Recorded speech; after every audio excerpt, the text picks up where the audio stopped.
Good morning. The lighting's better, that's about time. So, I wanted to get into the video and start talking about part 3 of the tattoo, controversial tattoo opinions after being tattooed for over a decade.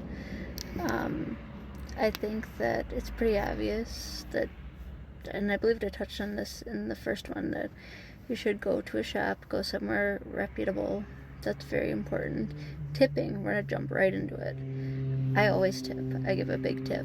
I'll give a minimum of $60 unless for some reason it's agreed upon that there won't be a tip or it's an apprenticeship or something like that. But I normally tip about $60 to $100 on tattoos. If it's a $60 tiny piece, then I would still give like a $30, $40 tip on a $60 piece.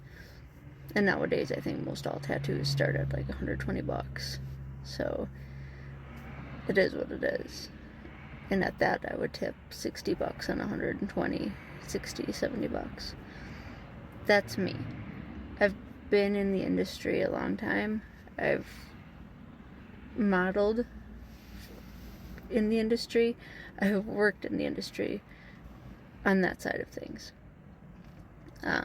I feel like because of the amount of work I have, I understand like it's time, it's effort, and it's important to me. I also have a lot of things I want like covered as in scars from like serious events and stories I want added to me, and I'm willing to have an experience, have a conversation, and pay for that experience. It's worth the money to me. It's worth, not that it's not worth the money to somebody else, but it's going to be people that I have a ton of respect for, that I cherish, that their work is very important to me, and that I'm going to come back to for years to come. That's why Joseph Vargas and the gentleman Jake at this new location are the two artists that I strongly look up to the most. And it's exciting to see an apprentice like Jimmy coming along too. I love that. I love watching that experience. And these are people that I will be dedicating a ton of time, a ton of effort, a ton of money into. And for those reasons, I'm willing to make it like something very special, set aside the money, and I'll know my limits to a point too. I'm not always great with that. So I need to get better at kind of stating ahead of time, hey, here's what I want to tip you, and here's my limit. That's important to know too, so it doesn't get out of hand ever, which normally I don't think it would. But just in case. However, I think with the artists, on the artist side more, if you have new people in, don't get upset if they don't tip, which most don't. I've seen one very good artist, actually, is extremely talented, but he made a video, it's a public video, and he stated that like he just gets livid when people don't tip.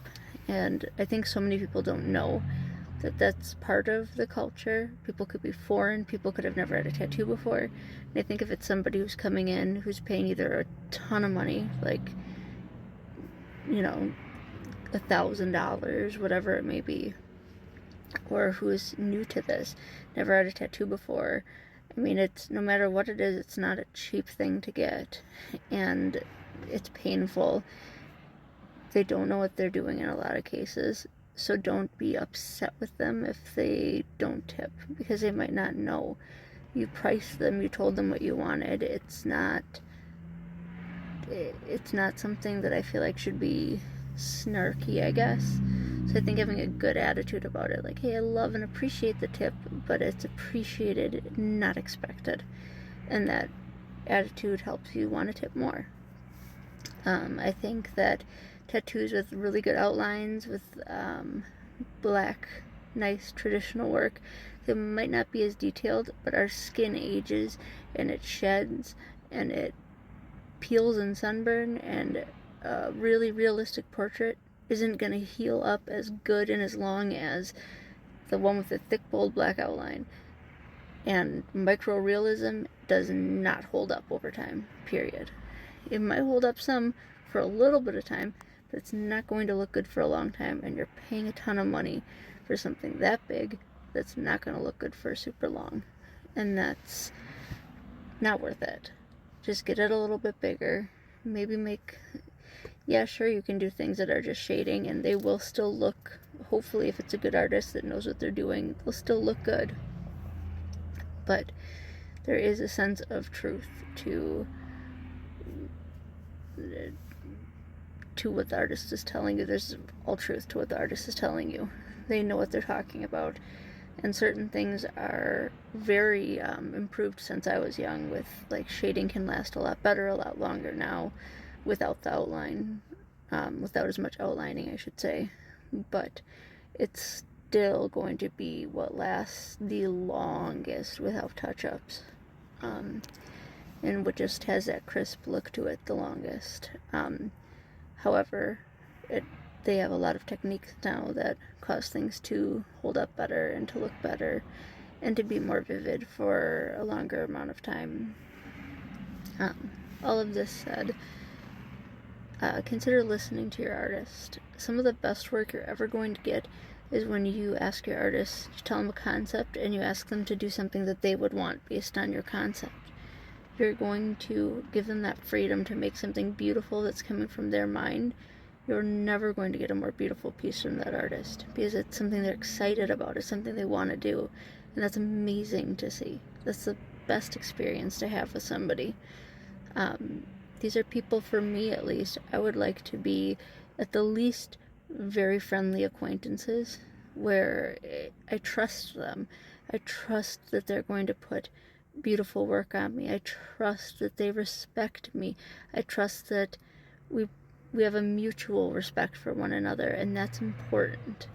And I think it should be a beautiful situation where you can go in there and have that trust for them too, where they can make this beautiful piece for you, and we don't know every inch of how something should be and how it should lay and what's not going to look better. And even if I might have an idea how something could look really cool in a tattoo, they might know their style, their technique, what they're the best at, how they're the most gifted. And if you want that piece done by them, maybe give a little bit, or be open-minded and ask questions. Say, hey, is this just your opinion, or is this something that is going to actually fade sooner, look worse, not hold up as well, be harder to heal, be harder to sit for, fade or blur sooner?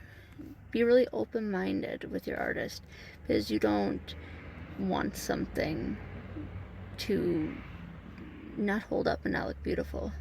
However, there are things that you also don't want to just give up. If you for sure want to have a kid's birthday or a kid's name on you, make sure you keep those aspects too. Make sure you put them there. But be open-minded to adding some other really cool elements too, possibly. I always tell them just no profanity. As long as there's no profanity, no cigarettes, then I'm okay. That's about it. So I think that it's, as long as you're open and as long as you're willing to have discussions with these people, they're some of the most wonderful, creative, beautiful souls I've ever met. Obviously, you'll get a pretty quick vibe for your tattoo artist, and some of them can be shy, believe it or not. So give them a chance, talk to them.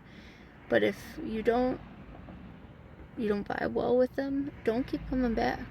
Whether you like their work or not, there's a lot of good artists.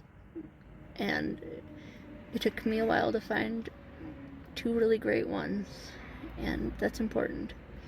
So you don't have to take my advice, but I figured I'd put it out there. And there will be a part 4 coming, but just not today.